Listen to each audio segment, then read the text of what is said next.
ಎಲ್ರಿಗೂ ನಮಸ್ಕಾರ. ನಾನು ನಿಮ್ಮ ಜೊತೆ ಇದ್ದೀನಿ doctor Santosh. Welcome back to ಜ್ಞಾನ ಸ್ಪರ್ಧೆ ಸ್ಟೆಪ್ ಫಾರ್ ದ ಫ್ಯೂಚರ್. ನೋಡಿ, ನೀವು ಯಾವುದೇ ರೀತಿ ಇರುವಂತಹ ಒಂದು ಸ್ಪರ್ಧಾತ್ಮಕ ಪರೀಕ್ಷೆಯನ್ನ ಪ್ರಿಪೇರ್ ಆಗುವಾಗ ನಿಮ್ಮಲ್ಲಿ ಮೂಡುವಂಥ ಅತಿ ಕಠಿಣವಾದ ಪ್ರಶ್ನೆ ಅಂದರೆ ಯಾವ ಬುಕ್ಸನ್ನು ಓದಬೇಕು, ಹೇಗೆ ಓದಬೇಕು, ನಿಮ್ಗೆ ಎಲ್ಲ ಕಾನ್ಸೆಪ್ಟ್ ಅನ್ನು ತುಂಬ ಈಸಿಯಾಗಿ ಅರ್ಥ ಮಾಡ್ಕೊಳ್ಳುವಂಥ ಯಾವ್ದಾದ್ರು ಸಂಪನ್ಮೂಲ ಇದ್ರೆ ಅದು ಯಾವುದು ಅಂತ ಈಗ ನೂರಾರು ಕ್ವಶನ್ಗಳು ನಿಮ್ಮ ಅಲ್ಲಿ ಮೂಡಬಹುದು. ಅದಕ್ಕೆಲ್ಲ ಸಿಂಪಲ್ ಆಗಿರುವ ಆನ್ಸರ್ ಏನಪ್ಪ ಅಂದರೆ NCERT ಬುಕ್. ನೋಡಿ, ನೀವು NCERT ಬುಕ್ಕನ್ನು ಯಾಕೆ ಓದಲೇಬೇಕಂದ್ರೆ ಯಾವುದೇ ರೀತಿಯ ಸ್ಪರ್ಧಾತ್ಮಕ ಪರೀಕ್ಷೆಯ ಪೇಪರ್ ರೆಡಿ ಮಾಡಬೇಕಾದ್ರೆ ಅವರು ಮೊದಲು ನೋಡುವಂಥ ಸೋರ್ಸ್ ಯಾವುದಪ್ಪ ಅಂದರೆ ಈ NCERT ಬುಕ್ ಆಗಿದೆ. ಹಾಗಾದ್ರೆ ಕ್ವಶನ್ ಏನಂದರೆ ಹಾಗಾದ್ರೆ NCERT ಬುಕ್ ಓದಿದ್ರೆ ಸಾಕಾ ಅಂತ ಅಲ್ಲ. ನೋಡಿ, NCERT ಬುಕ್ಕು ನಿಮಗೆ ತುಂಬ ಈಸಿಯಾಗಿ ಅರ್ಥ ಆಗುವಂತೆ ಇರುವಂಥ ಒಂದು ಸೋರ್ಸ್ ಆಗಿತ್ತು. ಇದನ್ನು ನೀವು ಕ್ಲಿಯರಾಗಿ ಅರ್ಥ ಮಾಡ್ಕೊಂಡ್ರೆ ಇದರ ನಂತರ ನೀವು ಇದಕ್ಕಿಂತ ಜಾಸ್ತಿ ಅಥವಾ ಸಮಗ್ರವಾಗಿರುವಂಥ ವಿಷಯ ನೀವು ತಿಳ್ಕೊಬೇಕಾಗುತ್ತೆ. ಅದರಿಂದ NCERT ಬುಕ್ ಅತ್ಯಂತ ಮಾತು ಪಡ್ಕೊಂಡಿದ್ದು ನೀವೆಲ್ಲರೂ ಕೂಡ 6ನೇ ತರಗತಿಯಿಂದ 10ನೇ ತರಗತಿವರೆಗೆ ಇರುವಂಥ NCERT ಬುಕ್ಕನ್ನು ಓದಲೇಬೇಕಾಗಿದೆ. ಹಾಗಾದರೆ ಬನ್ನಿ ಅದರ ಹೈಲೈಟ್ ನಾವಿಲ್ಲಿ ನೋಡೋಣ. ನೋಡಿ, ನೀವಿಲ್ಲಿ ನೋಡ್ತಾ ಇರುವುದು ಕರ್ನಾಟಕ ರಾಜ್ಯ ಪ್ರಕಟಿಸಿರುವಂಥ NCERT ಬುಕ್ಸು. ಇದು 8ನೇ ತರಗತಿಯ NCERT ಬುಕ್ಸ್ ಆಗಿದೆ. ಇದು ನಾವು ವೆಬ್ಸೈಟ್ಗೆ ಹೋಗಿ ನೀವು ಇದನ್ನು ಡೌನ್ಲೋಡ್ನ ಮಾಡ್ಕೋಬಹುದು. ಇದು ಕರ್ನಾಟಕ ಪಠ್ಯಪುಸ್ತಕ ಸಂಘದವರು ಇದನ್ನ ಪಬ್ಲಿಷ್ ಮಾಡಿರ್ತಾರೆ. ಸೊ ಇದು ಓಪನ್ ಸೋರ್ಸ್ ಆಗಿದ್ದು ನೀವೆಲ್ಲರೂ ಕೂಡ ಇದರ ಉಪಯೋಗನ ಪಡ್ಕೋಬಹುದು. ಒಂದು ವೇಳೆ ನಿಮಗೆ ಹಾರ್ಡ್ ಕಾಪಿ ಸಿಕ್ಕರೆ ಇನ್ನೂ ಅನುಕೂಲ. ಹಾರ್ಡ್ ಕಾಪಿ ಸಿಕ್ಕಿದ್ರೆ ವೆಬ್ಸೈಟ್ಗೆ ಹೋಗಿ ಈ ಬುಕ್ ಅನ್ನ ನೀವು ಡೌನ್ಲೋಡ್ ಮಾಡ್ಕೋಬಹುದು. ನೋಡಿ, ಯಾವುದೊಂದು ದೇಶದ ಒಂದು ಚರಿತ್ರೆ ಅಥವಾ ಇತಿಹಾಸದ ರಚನೆಯನ್ನ ಮಾಡಬೇಕು ಹೇಳ್ಬೇಕಂದ್ರೆ ಅದಕ್ಕೆ ಮೂಲ ಆಧಾರಗಳು ಬೇಕೇ ಬೇಕಾಗುತ್ತೆ.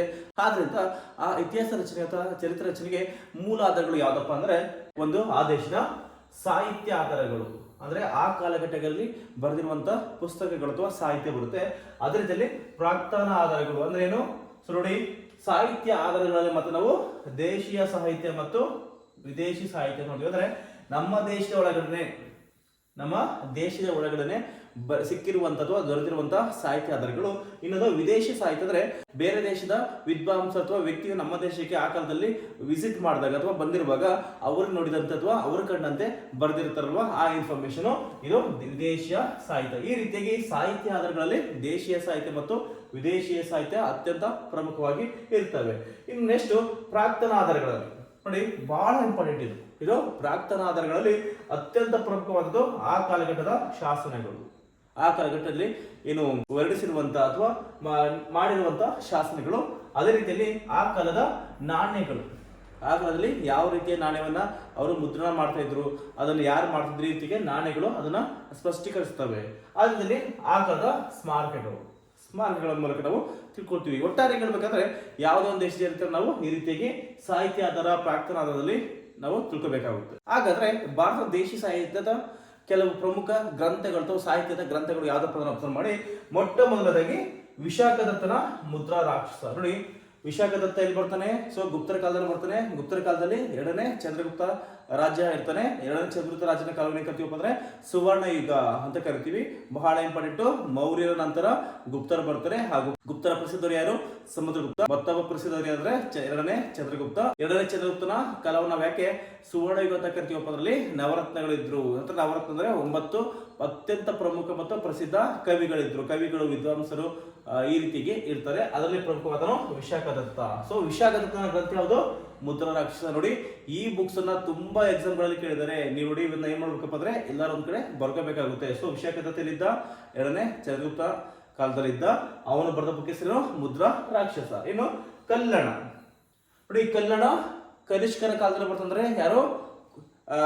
ಕುಶನರ ದೊರೆ ಕನಿಷ್ಕನ ಕಾಲದಲ್ಲಿ ಕೂಡ ಬರ್ತಾನೆ ಮತ್ತು ನಂತರ ಗುಪ್ತರ ಕಾಲದಲ್ಲಿ ಕೂಡ ಇವನು ಬರ್ತಾನೆ. ಇವನ ಗ್ರಂಥ ಯಾವುದು? ರಾಜ ತರಂಗಿಣಿ ಅಂತ ಗ್ರಂಥವನ್ನ ಬರ್ತಾನೆ. ನೆಕ್ಸ್ಟ್ ಅಶ್ವಘೋಷನ ಗ್ರಂಥ ಯಾವುದು? ಬುದ್ಧ ಚರಿತೆ. ನೆಕ್ಸ್ಟ್ ಕೌಟಿಲ್ಯ ಗ್ರಂಥ ಅರ್ಥಶಾಸ್ತ್ರ. ಹಾಗಾದ್ರೆ ಕೌಟಿಲ್ಯ ಯಾರು? ನೋಡಿ, ಈ ಕೌಟಿಲ್ಯ ಯಾರಪ್ಪ ಅಂದ್ರೆ ಚಂದ್ರಗುಪ್ತ ಮೌರ್ಯನ ಆಸ್ಥಾನ ಮಂತ್ರಿ ಆಗಿದೆ. ಅಷ್ಟೇ ಅಲ್ಲ, ಮೌರ್ಯ ಸಾಮ್ರಾಜ್ಯ ಸ್ಥಾಪನೆಗೆ ಪ್ರಮುಖ ವ್ಯಕ್ತಿನೇ ಈ ಕೌಟಿಲ್ಯ. ಈ ಕೌಟಿಲ್ಯ ಏನ್ ಮಾಡ್ತಾನಪ್ಪ ಅಂದ್ರೆ ಚಂದ್ರಗುಪ್ತ ಮೌರ್ಯನ ರಾಜನಾಗಿ ತಯಾರು ಮಾಡ್ತಾನೆ. ಇವನ ಮತ್ತೊಂದು ಹೆಸರೇನು? ವಿಷ್ಣುಗುಪ್ತ ಅಥವಾ ಚಾಣಕ್ಯ ಅಂತ ಕೂಡ ನಾವು ಕರಿತೀವಿ. ಅದೇ ರೀತಿಯಲ್ಲಿ ನೀವಲ್ಲಿ ಒಂದು ಚಿತ್ರವನ್ನು ನೋಡ್ಬೋದು. ಇವನು ಯಾರಪ್ಪ ಅಂದ್ರೆ ಹುಯೆನ್ ಸಾಂಗ್. ಇವನು ಚೀನಾದ ಯಾತ್ರಿಕ. ಇವನು ಭಾರತಕ್ಕೆ ಭೇಟಿಯನ್ನು ಕೊಡ್ತಾನೆ. ಈ ಹುಯೆನ್ ಸಾಂಗ್ನ ಬುಕ್ ಹೆಸರು ಏನಪ್ಪ ಅಂದ್ರೆ ಸಿಯುಕಿ. ನೋಡಿ, ಇವನು ಯಾರು? ಚೀನಾದ ಯಾತ್ರಿಕ, ಭಾರತಕ್ಕೆ ಇವನು ಭೇಟಿಯನ್ನ ಕೊಡ್ತಾನೆ. ಸೊ ಅಷ್ಟೇ ಅಲ್ಲ, ಕೆಲವೊಂದು ಬೌದ್ಧ ಸಾಹಿತ್ಯಗಳು ಕೂಡ ನಮ್ಮ ದೇಶದ ಚರಿತ್ರೆಯನ್ನ ಹೇಳೋದಿಕ್ಕೆ ಅಥವಾ ಇತಿಹಾಸ ರಚನೆ ಮಾಡೋದಕ್ಕೆ ಸಹಕಾರಿಯಾಗುತ್ತೆ. ಅದರಲ್ಲಿ ಬಹಳ ಇಂಪಾರ್ಟೆಂಟ್ ಬೌದ್ಧ ಧರ್ಮದ ಅಥವಾ ಬೌದ್ಧ ಸಾಹಿತ್ಯದ ತ್ರಿಪಿಟಕಗಳು ಅಂತ ಕರಿತೀವಿ, ಬಹಳ ಮುಖ್ಯವಾಗಿತ್ತು. ಅಷ್ಟೆಲ್ಲ ಅಮೋಘ ವರ್ಷನ ಆಸ್ಥಾನದಲ್ಲಿ ಇದ್ದಂತ ಶ್ರೀ ವಿಜಯ ಅವನೇ ಬರ್ತಾರೆ ಕವಿರಾಜ ಮಾರ್ಗವನ್ನ ಬರೀತಾನೆ. ನಿಮ್ಗೆ ಇದರ ಬಗ್ಗೆ ಗೊತ್ತಿರ್ಲಿ, ಶ್ರೀ ವಿಜಯ ಈ ಕವಿರಾಜ್ಯ ಮಾರ್ಗವನ್ನ ಬರೀತಾನೆ. ಆದ್ರೆ ಇದನ್ನ ಪೂರ್ಣ ಮಾಡಿದವರು ಅಥವಾ ಅದನ್ನ ಕಂಪ್ಲೀಟ್ ಮಾಡಿದವರು ಅಂತಂದ್ರೆ ಅಮೋಘ ವರ್ಷ. ಹಾಗೆ ಅಮೋಘ ವರ್ಷ ಯಾರು? ಅಮೋಘ ವರ್ಷ ರಾಷ್ಟ್ರಕೂಟರ ಪ್ರಸಿದ್ಧ ದೊರೆ. ನೋಡಿ ನೆನಪಿಟ್ಕೊಳ್ಳಿ, ಅಮೋಘ ವರ್ಷ ಯಾರು? ರಾಷ್ಟ್ರಕೂಟರ ಪ್ರಸಿದ್ಧ ದೊರೆ ಆಗಿರ್ತಾನೆ. ಇನ್ನು ವಿದೇಶಿ ಸಾಹಿತ್ಯಕ್ಕೆ ಬಂದ್ರೆ ಅತ್ಯಂತ ಪ್ರಮುಖವಾದ ಗ್ರಂಥ ಯಾವ್ದಪ್ಪ ಅಂದ್ರೆ ಮೆಗಾಸ್ಥಾನಿಸ್ನ ಇಂಡಿಕಾ ಗ್ರಂಥ. ಮೆಗಾಸ್ಥಾನಿಸ್ನ ಇಂಡಿಕಾ ಗ್ರಂಥ ನೋಡಿ ಬಹಳ ಇಂಪಾರ್ಟೆಂಟ್, ತುಂಬಾ ಎಕ್ಸಾಮ್ ಕೇಳಿದ್ದಾನೆ. ಹಾಗಾದ್ರೆ ಮೆಗಾಸ್ಥಾನಿಸ್ ಎಲ್ಲಿದ್ದ, ಯಾರ ಕಾಲದಲ್ಲಿ ಬರ್ತಾನಪ್ಪ ಅಂದ್ರೆ ನಿಮ್ಗೆ ಗೊತ್ತಿರಲಿ. ಸೊ ಮೌರ್ಯರು ಮೌರ್ಯ ಸ್ಥಾಪಕ ಯಾರು? ಚಂದ್ರಗುಪ್ತ ಮೌರ್ಯ ಅಲ್ವಾ? ಸೊ ಚಂದ್ರಗುಪ್ತ ಮೌರ್ಯ. ಈ ಚಂದ್ರಗುಪ್ತ ಆಸ್ಥಾನದಲ್ಲಿ ಯಾರಿರ್ತಾರಪ್ಪ ಅಂದ್ರೆ ಈ ಮೆಗಾಸ್ಥಾನಿಸ್ ಇರ್ತಾನೆ. ಅಷ್ಟೇ ಅಲ್ಲ, ಈ ಮೆಗಾಸ್ಥಾನಿಸ್ ಯಾರಪ್ಪ ಅಂದ್ರೆ ನೋಡಿ, ಈ ಚಂದ್ರಗುಪ್ತ ಮೌರ್ಯ ಮತ್ತೆ ಸೆಲ್ಯೂಕಸ್ ನಡುವೆ ಯುದ್ಧ ಆಗುತ್ತೆ. ಯುದ್ಧದಲ್ಲಿ ಸೆಲ್ಯೂಕಸ್ ಅನ್ನ ಚಂದ್ರಗುಪ್ತ ಮೌರ್ಯ ಸೋಲಿಸಿದಾಗ ಸೆಲ್ಯೂಕಸ್ ತನ್ನ ಮಗಳನ್ನ ಚಂದ್ರಗುಪ್ತ ಮೌರ್ಯಗೆ ಕೊಟ್ಟು ಮದುವೆ ಮಾಡ್ತಾನೆ. ಆ ಮದುವೆ ಮಾಡಿದರ ಪ್ರತೀಕವಾಗಿ ಏನ್ ಮಾಡ್ತಾರಪ್ಪ ಅಂದ್ರೆ ತನ್ನ ಸೆಲ್ಯೂಕಸ್ ಮೆಗಾಸ್ಥಾನಿಸನನ್ನ ಚಂದ್ರಗುಪ್ತ ಮೌರ್ಯನ ಆ ಸ್ಥಾನಕ್ಕೆ ಕಳಿಸ್ತಾನೆ. ಆದ್ರಿಂದ ಮೆಗಾಸ್ಥಾನಿಸ್ ತನ್ನ ಇಂಡಿಕಾ ಬುಕ್ದಲ್ಲಿ ಸಂಪೂರ್ಣವಾಗಿ ಮೌರ್ಯರ ಬಗ್ಗೆ, ಭಾರತ ದೇಶದ ಬಗ್ಗೆ ಅಲ್ಲಿ ಬರೆದಿದ್ದಾನೆ. ಇನ್ನು ಹುಯೆನ್ ಸಾಂಗ್ ನೋಡಿ, ಆಗಿರೋದಾಗೆ ಹುಯೆನ್ ಸಾಂಗ್ ಚೀನಿಯ ಯಾತ್ರಿಕ. ಇವನು ಸಿಇಕಿ ಎಂಬ ಗ್ರಂಥವನ್ನ ಬರೀತಾನೆ. ಇನ್ನು ಪಾಯನ್ ಇವನು ಕೂಡ ಚೀನಾದ ಯಾತ್ರಿಕ. ಇವನು ಗೋಕೋಕಿ ಎಂಬ ಗ್ರಂಥವನ್ನ ಬರೀತಾನೆ. ನೋಡಿ ಬಹಳ ಕನ್ಫ್ಯೂಸ್ ಆಗುತ್ತೆ ನಿಮ್ಗೆ, ಯಾಕಂದ್ರೆ ಗವರ್ಮೆಂಟ್ ಎಕ್ಸಾಮ್ ಅಲ್ಲಿ ತುಂಬಾ ಸರಿ ಕೇಳಿದಾನೆ. ಹುಯೆನ್ ಸಾಂಗ್ ನ ಗ್ರಂಥ ಸಿಇಕಿ, ಪಾಯನ್ ಗ್ರಂಥ ಗೋಕೋಕಿ. ಏನ್ ಮಾಡ್ಬಿಡ್ತಾರಪ್ಪ ಅಂದ್ರೆ ಆಪ್ಷನ್ ಕೊಡ್ಬೇಕಲ್ಲಿ ಹುಯೆನ್ ಸಾಂಗ್ ಅಂತ ಕೊಟ್ಟು ಸಿಇಕಿನ ಕೊಡ್ತಾರೆ, ಗೋಕೋಕಿನ ಕೊಡ್ತಾರೆ. ಕರೆಕ್ಟ್ ಆಗಿ ನೀವು ಕಾನ್ಸೆಪ್ಟ್ ನ ಅರ್ಥ ಮಾಡ್ಕೊಳ್ಳೋದ್ರೆ ನಿಮ್ಗೆ ತುಂಬಾ ಕನ್ಫ್ಯೂಸ್ ಆಗುತ್ತೆ. ಅದರಿಂದ ಕನ್ಫ್ಯೂಸ್ ಆಗ್ಬೇಡಿ. ಹುಯೆನ್ ಸಾಂಗ್ ಬರೆದಿದ್ದು ಸಿಇಕಿ, ಪಾಯನ್ ಬರೆದು ಗೋಕೋಕಿ ಎಂಬ ಗ್ರಂಥನ ಬರ್ತಾನೆ. ಇನ್ನು ಸಿಲೋನಿನ ಯಾವುದು ಬಹಳ ಇಂಪಾರ್ಟೆಂಟ್ ನೋಡಿ, ನಿಮ್ಗೆ ಗೌರ್ಮೆಂಟ್ ಎಕ್ಸಾಮ್ ಕೇಳಬಹುದು. ಏನಂತ ಕೆಲವೊಂದು ಇತ್ತೀಚಿನ ಹೆಸರು ಮತ್ತು ಹಿಂದೆ ಪ್ರೀವಿಯಸ್ ಇರುವಂತ ಹೆಸರು. ಉದಾಹರಣೆ ಏನಪ್ಪ ಅಂದ್ರೆ ಹಂಪಿ. ನೋಡಿ ಹಂಪಿ ಅಂತ ಬರೋಣ. ಸೊ ಹಂಪಿಯ ಅದರ ನಿಜವಾದ ಅದರ ಹಿಂದಿನ ಹೆಸರು ಏನಪ್ಪ ಅಂದ್ರೆ ಇದನ್ನ ನಾವು ಕಿಷ್ಕಿಂಧ ಅಂತ ಕರಿತೀವಿ. ಇನ್ನು ಹಳೆಬಿಡನೆ ಅಂತ ಕರಿತೀವಿ, ದ್ವಾರ ಸಮುದ್ರ ಅಂತ ಕರಿತೀವಿ. ಈ ರೀತಿಯಾಗಿ ಪ್ರಸ್ತುತ ಇರುವಂತಹ ಹೆಸರು ಮತ್ತು ಹಿಂದಿನ ಹೆಸರನ್ನ ಗೌರ್ಮೆಂಟ್ ಎಕ್ಸಾಮ್ ಅಲ್ಲಿ ಕೇಳ್ತಾ ಇರ್ತಾನೆ. ಅದರಿಂದ ಸಿಲೋನಿನ ಅಂದ್ರೆ ಅದು ಶ್ರೀಲಂಕಾದಲ್ಲಿ ದೀಪವಂಶ ಮತ್ತು ಮಹಾವಂಶ ಅವೆರಡು ಕೂಡ ಬೌದ್ಧ ಧರ್ಮಕ್ಕೆ ಸೇರಿದಂತ ಒಂದು ಸಾಹಿತ್ಯ. ನೆಕ್ಸ್ಟ್ ವಿಜಯನಗರಕ್ಕೆ ಬಂದಂತ ಏನೋ ನೋಡಿ ಬಹಳ ಇಂಪಾರ್ಟೆಂಟ್ ಇದು. ಭಾರತದ ಇತಿಹಾಸ ಅತಿ ಹೆಚ್ಚು ವಿದೇಶಿಗರು ಭೇಟಿ ಕೊಟ್ಟಿರುವಂತಹ ಸಾಮ್ರಾಜ್ಯದ ಪದರದು ವಿಜಯನಗರ ಕರಿತೀವಿ. ಸೊ ವಿಜಯನಗರಕ್ಕೆ ಯಾರು ಪ್ರಮುಖವಾಗಿ ಭೇಟಿ ಕೊಟ್ಟಿದ್ದಾರೆ ಅಂದ್ರೆ ಪರ್ನಿಯೋ, ನ್ಯೂನಿಕ್ಸ್, ಬರ್ಬೋಸಾ, ನಿಕೋಲಾ ಕೊಂಟಿ ಮುಂತಾದವರು ತುಂಬಾ ಬರ್ತಾರೆ. ಅದನ್ನ ನಾವು ಕಾನ್ಸೆಪ್ಟ್ ಮಾಡುವಾಗ ಅದರ ಸ್ಟಡಿ ಮಾಡೋಣ ಅಂತ ತುಂಬಾ ಮುಂತಾದವರು ಭೇಟಿ ಕೊಟ್ಟು ಅವರ ತಮ್ಮ ಗ್ರಂಥದಲ್ಲಿ ಭಾರತದ ಬಗ್ಗೆ ಅಥವಾ ಭಾರತದ ಆ ಕಾಲಘಟ್ಟದ ಸಾಮ್ರಾಜ್ಯದ ಬಗ್ಗೆ ಉಲ್ಲೇಖವನ್ನ ಮಾಡಿದ್ದಾರೆ. ಇನ್ನು ಪ್ರಾಕ್ತನ ಆಧಾರಗಳಲ್ಲಿ ಅತ್ಯಂತ ಪ್ರಮುಖವಾಗಿದ್ದು ಶಾಸನಗಳು ನೋಡಿ, ಯಾವುದೇ ರಾಜ್ಯ ಇರ್ಬೋದು ಅಥವಾ ಯಾವುದೇ ರಾಜ್ಯ ವಂಶ ಆಗಿರ್ಬೋದು ಅವರ ಬಗ್ಗೆ ಅಥವಾ ಆ ಕಾಲಘಟ್ಟದ ಬಗ್ಗೆ ಕಾಲಕ್ಕೆ ತಕ್ಕಂತೆ ಶಾಸನಗಳನ್ನ ಏನ್ ಮಾಡ್ತಾರಪ್ಪ ಅಂದ್ರೆ ಅವರು ಹೊರಡಿಸ್ತಾರೆ. ಅದರಲ್ಲಿ ಅತ್ಯಂತ ಪ್ರಮುಖವಾಗಿದ್ದು ಅಶೋಕನ ಶಾಸನಗಳು. ನೋಡಿ ಅಶೋಕ ಶಾಸನಗಳನ್ನ ಪಿತಾಮಹ ಅಥವಾ ಭಾರತೀಯ ಶಾಸನಗಳ ಪಿತಾಮಹ ಅಂತ ಕರಿತೀವಿ. ಯಾಕಂದ್ರೆ ಅವನೇ ಮೊಟ್ಟ ಮೊದಲ ಬಾರಿಗೆ ಭಾರತದಲ್ಲಿ ಈ ಶಾಸನಗಳನ್ನ ಬರೆಸುವಂತ ಒಂದು ಪದ್ಧತಿಯನ್ನ ಜಾರಿಗೆ ತರ್ತಾನೆ. ನೋಡಿ ಹಾಗಾದ್ರೆ ಅಶೋಕ ತನ್ನ ಶಾಸನವನ್ನು ರಚನೆ ಮಾಡುವಾಗ ಯಾವ ರೀತಿ ಭಾಷೆ ಮತ್ತು ಲಿಪಿಯನ್ನ ಬಳಸಿದಂತ, ಇದು ತುಂಬಾ ಇಂಪಾರ್ಟೆಂಟ್ ಕ್ವಶನ್. IAS ಇಂದ ಹಿಡಿದು ವಿಲೇಜ್ ಅಕೌಂಟ್ ವರೆಗೂ ಕೂಡ ಇದು ಕೇಳುವಂತ ಪ್ರಶ್ನೆ. ಅಶೋಕನು ಬ್ರಾಹ್ಮಿ ಲಿಪಿ ಮತ್ತು ಪ್ರಾಕೃತ ಭಾಷೆಯನ್ನ ಬಳಸ್ತಾರೆ. ಅದೇ ರೀತಿಯಲ್ಲಿ ಗ್ರೀಕ್, ಅರೇಮಿಕ್ ಮತ್ತು ಕುರೋಸ್ಟಿ ಲಿಪಿಯನ್ನ ಅದು ಹೊಂದಿರುತ್ತೆ. ಕನ್ಫ್ಯೂಸ್ ಆಗ್ಬೇಡಿ. ನೋಡಿ ಇಲ್ಲಿ ಎರಡು ಭಾಷೆ, ಮೂರು ಲಿಪಿಗಳು. ಭಾಷೆ ಅಂದ್ರೆ ಬ್ರಾಹ್ಮಿ ಲಿಪಿ ಮತ್ತು ಪ್ರಾಕೃತ ಭಾಷೆ ಬರುತ್ತೆ. ಸೊ ಗ್ರೀಕ್, ಅರೇಮಿಕ್ ಮತ್ತೆ ಕುರೋಸ್ಟಿ ಲಿಪಿಯಲ್ಲಿ ಅದನ್ನ ಬರೀತಾರೆ. ಹಾಗಾದ್ರೆ ಅಶೋಕನ ಶಾಸನಗಳು ಕರ್ನಾಟಕದಲ್ಲಿ ಎಲ್ಲಿ ಸಿಕ್ಕಿವೆ ಅಂತ ನೋಡ್ಬೇಕಾದ್ರೆ ಅತ್ಯಂತ ಪ್ರಮುಖವಾದ ಶಾಸನ ಅದೇ ಮಸ್ಕಿ ಶಾಸನ. ನೋಡಿ ಬಹಳ ಇಂಪಾರ್ಟೆಂಟ್. ಯಾಕಂದ್ರೆ ಮೊಟ್ಟ ಮೊದಲ ಬಾರಿಗೆ ಆ ಶಾಸನವನ್ನ ಮಾಡಿದವರು ಅಶೋಕನೇ ಅಂತ ಗುರುತು ಮಾಡೋದಕ್ಕೆ ಉಲ್ಲೇಖ ಮಾಡೋದಕ್ಕೆ ಪುರಾವೆ ಸಿಕ್ಕಿದೆಯಲ್ಲಪ್ಪ ಅಂದ್ರೆ ಮಸ್ಕಿಯಲ್ಲಿ. ಅದೇ ದೇವನಾಪಿಯ ಪ್ರಿಯದರ್ಶಿ ಅಶೋಕ ಎಂಬ ಒಂದು ಸೆಂಟೆನ್ಸ್ ಅನ್ನ ಈ ಮಸ್ಕಿ ಶಾಸನದಲ್ಲಿ ಸಿಗುತ್ತೆ. ಹಾಗಾದ್ರೆ ಮಸ್ಕಿಯಲ್ಲಿದೆ ಈ ಮಸ್ಕಿ ಶಾಸನ ರಾಯಚೂರು ಜಿಲ್ಲೆ. ನೋಡಿ ರಾಯಚೂರು ಜಿಲ್ಲೆ ಇಲ್ಲಿ ಲಿಂಗಸಗೂರು ತಾಲೂಕ್, ರಾಯಚೂರು ಜಿಲ್ಲೆಯ ಲಿಂಗಸಗೂರು ತಾಲೂಕಿನ ಮಸ್ಕಿ ಎಂಬ ಪ್ರದೇಶದಲ್ಲಿ ಇದು ಸಿಗುತ್ತೆ. ನೋಡಿ ನಾನು ನಿಮಗೆ ಶಿಲಾಯುಗದ ಬಗ್ಗೆ ಮಾಡುವಾಗ ಹೇಳ್ತಾ ಇದ್ದೆ. ಶಿಲಾಯುಗದ ಬಗ್ಗೆ ಇರುವಂತ ಪುರಾವೆಗಳು ಕೂಡ ಇಲ್ಲಿ ಸಿಕ್ಕಿದೆ. ಈ ಲಿಂಗಸಗೂರು ಮತ್ತೆ ಇಸ್ಲಾಂಪುರ ಬಳಿ ಸಿಕ್ಕಿದಾವೆ. ಅಷ್ಟೇ ಅಲ್ಲ, ಬ್ರಹ್ಮಗಿರಿ, ಸೊ ಬ್ರಹ್ಮಗಿರಿಯಲ್ಲಿ ಕೂಡ ಇದು ಸಿಕ್ಕಿದೆ. ಕನ್ನಡದ ಮೊಟ್ಟ ಮೊದಲ ಅಥವಾ ಮೊದಲ ಶಾಸನ ಎಲ್ಲಿ ಸಿಕ್ಕಿದೆ ಅಂದ್ರೆ ಅಲ್ಮಿಡಿ. ಅದನ್ನ ನಾವು ಅಲ್ಮಿಡಿ ಶಾಸನ ಅಂತ ಕರಿತೀವಿ. ಈ ಅಲ್ಮಿಡಿ ಶಾಸನ ಎಲ್ಲಿದೆ? ಇದು ಹಾಸನ ಜಿಲ್ಲೆಯ ಬೇಲೂರು ತಾಲೂಕಿನ ಈ ಹಾಸನ ಮತ್ತು ಬೇಲೂರು ಹೋಗುವಂತ ರೋಡ್ ಇದೆಯಲ್ಲ, ಆ ರೋಡ್ ಪಕ್ಕದೇ ಬರುವಂತದ್ದು. ಈ ಅಲ್ಮಿಡಿ ಶಾಸನ ಬರೆಸ್ತಾರಪ್ಪ ಅಂದ್ರೆ ಕದಂಬರು. ಕದಂಬರು ಯಾರು? ಕರ್ನಾಟಕದ ಮೊದಲ ಮನೆತನ ಅಥವಾ ಮೊದಲ ರಾಜವಂಶ. ಅಂದ್ರೆ ಸಂಪೂರ್ಣ ಕನ್ನಡವನ್ನ ರಾಜ್ಯ ಭಾಷೆಯನ್ನಾಗಿ ಮಾಡಿಕೊಂಡಂತ ಮೊದಲ ರಾಜವಂಶ ಆಗುತ್ತೆ.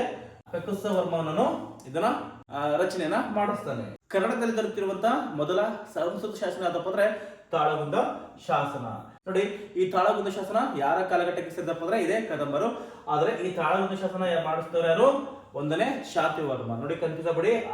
ಅಲ್ಮಿಡಿ ಶಾಸನ ಮಾಡಿಸಿದವರು ಕಕ್ಕುತ್ಸವರ್ಮ, ತಾಳಗುಂದ ಶಾಸನ ಮಾಡಿಸಿದವರು 1ನೇ ಶಾಂತಿವರ್ಮ ಮಾಡಿಸ್ತಾರೆ. ಇನ್ನು ಸ್ಮಾರಕದ ವಿಷಯಗಳಿಗೆ ಬಂದ್ರೆ ನೋಡಿ, ನಮ್ಮ ಹಿಂದೂ ಧರ್ಮಕ್ಕೆ ಹೇಗೆ ದೇವಸ್ಥಾನಗಳು ಅತ್ಯಂತ ಪ್ರಮುಖವಾಗಿದೆಯೋ ಇದೇ ರೀತಿಯಲ್ಲಿ ಬಸದಿಗಳು ಜೈನ ಧರ್ಮಕ್ಕೆ ಅತ್ಯಂತ ಪ್ರಮುಖವಾದ ಸ್ಥಾನ ಪಡ್ಕೊಂಡಿದ್ದಾವೆ. ಇನ್ನು ಬೌದ್ಧ ಧರ್ಮ ಬಂದ್ರೆ ಸ್ತೂಪಗಳು. ಸೊ ಹಿಂದೂ ಧರ್ಮಕ್ಕೆ ದೇವಸ್ಥಾನಗಳು, ಜೈನ ಧರ್ಮಕ್ಕೆ ಬಸದಿಗಳು ಮತ್ತು ಬೌದ್ಧ ಧರ್ಮಕ್ಕೆ ಸ್ತೂಪಗಳು ಅತ್ಯಂತ ಪ್ರಮುಖವಾಗಿದ್ದು, ಇನ್ನು ಭಾರತವನ್ನ 2 ಭಾಗವಾಗಿ ಮಾಡುವಂತ ನದಿ ಯಾವ್ದಪ್ಪ ಅಂದ್ರೆ ನರ್ಮದಾ ನದಿ. ಭಾರತವನ್ನ 2 ಭಾಗ ಅಂದ್ರೆ ಉತ್ತರ ಭಾರತ ಮತ್ತು ದಕ್ಷಿಣ ಭಾರತವನ್ನ ಭಾಗವಾಗಿ ಅದು ಮಾಡುತ್ತೆ. ನೋಡಿ, ಈ NCERT ಬುಕ್ ಅಲ್ಲಿ ಕೊಟ್ಟಿರುವಂತ ಈ ಮ್ಯಾಪ್ ಅನ್ನು ನೀವು ಸರಿಯಾಗಿ ಯೂಸ್ ಮಾಡ್ಕೋಬೇಕಪ್ಪ ಅಂದ್ರೆ ಯಾವ ರೀತಿ ಅಂದ್ರೆ ನೋಡಿ, ಅಫ್ಘಾನಿಸ್ತಾನ ಅಂತ ನೆನಪಾಗಬೇಕು ನಿಮಗೆ. ಸೊ ಗಾಂಧಾರ ಮತ್ತು ತಕ್ಷಶಿಲಾ ಅಲ್ಲೇ ಬರುವಂತದ್ದು.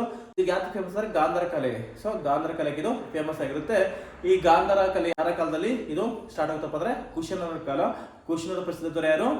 ಕನಿಷ್ಕ. ಇನ್ನು ಪಾಕಿಸ್ತಾನಕ್ಕೆ ಬಂದ್ರೆ ನೋಡಿ, ಹರಪ್ಪ ನಾಗರಿಕತೆಯ ಬಹುತೇಕ ಪ್ರದೇಶಗಳು ದೊರೆತದ್ದು ಕೂಡ ಇದೆ ಪಾಕಿಸ್ತಾನದಲ್ಲಿ.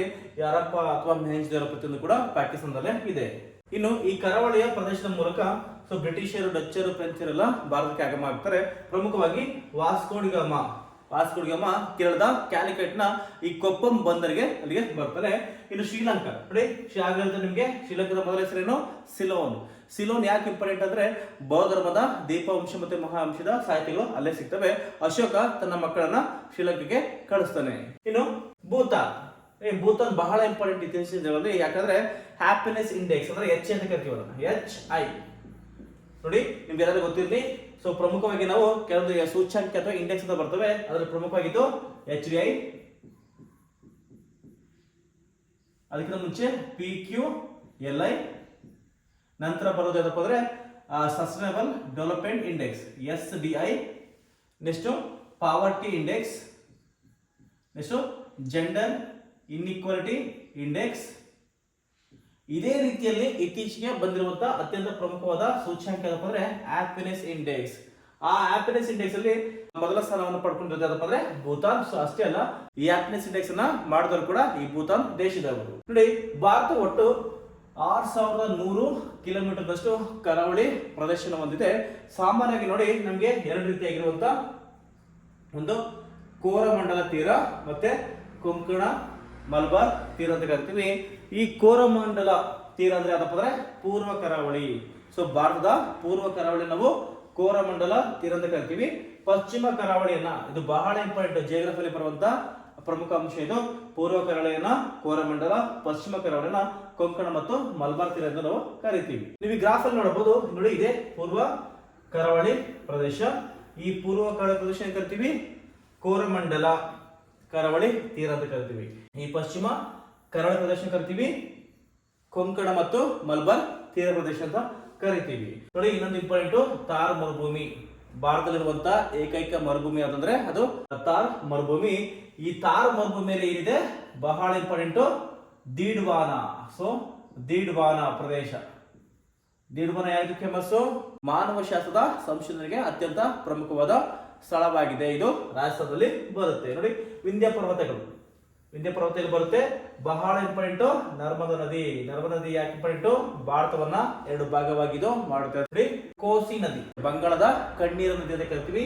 ಬಹಳ ಇಂಪಾರ್ಟೆಂಟ್ ಕಾವೇರಿ ನದಿ ನಾವು ಕರ್ನಾಟಕದ ಜೀವ ನದಿ ಅಂತ ಕರಿತೀವಿ. ಇನ್ನು ಗೋದಾವರಿ ನದಿಯು ದಕ್ಷಿಣ ಭಾರತದ ಅತಿ ಪ್ರಮುಖ ನದಿಯಾಗಿದೆ. ನೋಡಿ, ಭಾರತದ ಇತಿಹಾಸವು ಸ್ಟಾರ್ಟ್ ಆಗೋದೇ ಪ್ರಾಗೈತಿಹಾಸಿಕ ಕಾಲ ಅಥವಾ ಚರಿತ್ರೆಯ ಪೂರ್ವ ಕಾಲ. ಇದನ್ನ ಇಂಗ್ಲಿಷಲ್ಲಿ ಪ್ರೀ ಹಿಸ್ಟೋರಿಕ್ ಏಜ್ ಅಂತ ಕರಿತೀವಿ. ನೋಡು, ಭಾರತ ಇತಿಹಾಸ ನಾವು ಪ್ರಾಚೀನ ಇತಿಹಾಸ, ಮಧ್ಯಕಾಲೀನ ಇತಿಹಾಸ ಮತ್ತು ಆಧುನಿಕ ಇತಿಹಾಸ ಅಂತ ನಾವು 3 ಭಾಗವಾಗಿ ವಿಂಗಡಣೆ ಮಾಡ್ತೀವಿ. ಈ ಪ್ರಾಚೀನ ಇತಿಹಾಸ ಸ್ಟಾರ್ಟ್ ಆಗೋದ್ರಿಂದ ಅಂದ್ರೆ ಚರಿತ್ರೆಯ ಪೂರ್ವ ಕಾಲ ಅಥವಾ ಇದನ್ನ ಪೂರ್ವ ಇತಿಹಾಸ ಕಾಲ ಅಥವಾ ಇತಿಹಾಸ ಪೂರ್ವ ಕಾಲ ಅಂತ ಕರಿತೀವಿ. ಇಲ್ಲಿ ಅಬ್ಸರ್ವ್ ಮಾಡಿ, ಇತಿಹಾಸ ಪೂರ್ವ ಕಾಲ ಅಥವಾ ಚರಿತ್ರೆಯ ಪೂರ್ವ ಕಾಲ ಯಾಕೆ ಕರಿತೀವಪ್ಪ ಅಂದ್ರೆ ಕಾರಣ ಇಷ್ಟೇ, ಇಲ್ಲಿ ಯಾವುದೇ ಲಿಖಿತ ದಾಖಲೆಗಳು ದೊರೆತಿರೋದಿಲ್ಲ. ಅಂದ್ರೆ ಬರಹದ ಪುರಾವೆಗಳು ದೊರೆಯಕ್ಕಿಂತ ಮುಂಚಿನ ಅಥವಾ ಇಂದಿನ ಅವಧಿ ಇದೆಯಲ್ಲ, ಈ ಅವಧಿ ಕರಿತೀವಿ ಅಂದ್ರೆ ಚರಿತ್ರೆಯ ಪೂರ್ವಕಾಲ ಅಥವಾ ಇದನ್ನ ಇತಿಹಾಸ ಪೂರ್ವಕಾಲ ಅಂತ ಕರಿತೀವಿ. ನೋಡಿ, ಇತಿಹಾಸ ಪೂರ್ವಕಾಲವನ್ನು ಮತ್ತೆ ಏನ್ ಮಾಡ್ತೀವಿ ಅಂದ್ರೆ 2 ಭಾಗವಾಗಿ ನಾವು ವಿಂಗಡಣೆ ಮಾಡ್ತೀವಿ. ಒಂದು ಶಿಲಾಯುಗ, ಮತ್ತೊಂದು ಲೋಹಯುಗ. ನೋಡಿ, ಪ್ರೀ ಹಿಸ್ಟೋರಿಕ್ ಏಜ್ ಪೂರ್ವ ಇತಿಹಾಸ ಕಾಲ ನಾವು ಏನ್ ಮಾಡ್ತೀವಿ ಅಂದ್ರೆ 2 ಭಾಗವಾಗಿ ವಿಂಗಡಣೆ ಮಾಡ್ತೀವಿ. ಒಂದು ಶಿಲಾಯುಗ, ಒಂದು ಲೋಹ ಯುಗ. ಹಿಂಗಂದ್ರೇನು? ಶಿಲಾಯುಗ ಅಂದ್ರೆ ಕೇವಲ ಮಾನವ ಶಿಲೆಯನ್ನ ಅಥವಾ ಕಲ್ಲನ್ನ ಬಳಸಿದಂತ ಯುಗ. ಲೋಹ ಯುಗ ಅಂದ್ರೆ ಶಿಲೆಗಳ ಜೊತೆಗೆ ಲೋಹವನ್ನ ಬಳಸಕ್ಕೆ ಯಾವಾಗ ಸ್ಟಾರ್ಟ್ ಮಾಡ್ತಾರೆ ಆ ಯುಗವನ್ನ ಕರಿತೀವಿ ಅಂದ್ರೆ ಲೋಹ ಯುಗ ಅಂತ ಕರಿತೀವಿ. ಶಿಲಾಯುಗವನ್ನ ಮತ್ತೆ ನಾವು 3 ಭಾಗವಾಗಿ ವಿಂಗಡಣೆ ಮಾಡ್ತೀವಿ. ಒಂದು ಹಳೆ ಶಿಲಾಯುಗ, ಮಧ್ಯ ಶಿಲಾಯುಗ, 3ನೇದು ನವ ಶಿಲಾಯುಗ ಅಂತ ಡಿವೈಡ್ ಮಾಡ್ತೀವಿ. ಮತ್ತೆ ಈ ಹಳೆ ಶಿಲಾಯುಗವನ್ನ ಮತ್ತೆ 3 ಭಾಗ ಮಾಡ್ತೀವಿ.